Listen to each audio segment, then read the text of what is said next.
1,000% cosign, right? It's just like when guys get predicted for the Heisman. It's why only one guy in the last 20 years has won it who was a preseason Heisman favorite, because you just pick them apart all year.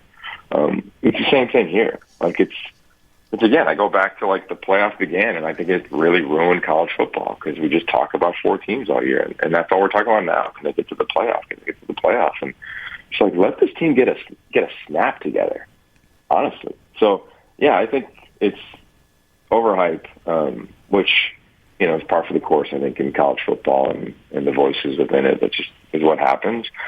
But yeah, man, they got a long way to go.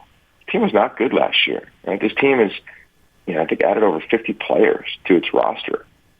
They only had 15 spring practices. It was the first for everybody.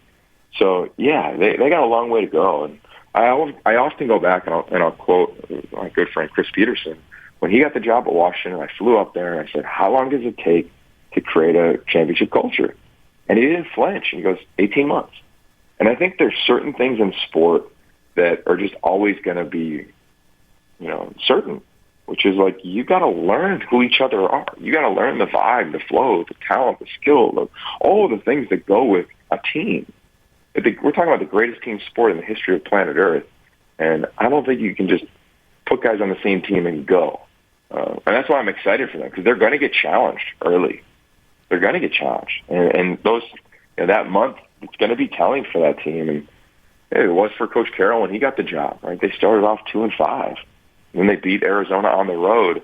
And I'll never forget it. He said to the locker room, he goes, we never have to lose again.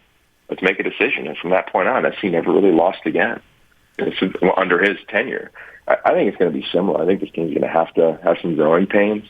I think defensively, they're getting a lot of flack. Who are they on defense? I think they'll probably be better than what people think. They have some talent there. They still have a ton of depth, and it's going to take a little time, but it's not going to take 5 years, right? Like 2-3 years, I think this team will be competing with Bama's and Georgia's and all the huge brands that we talk about every season. So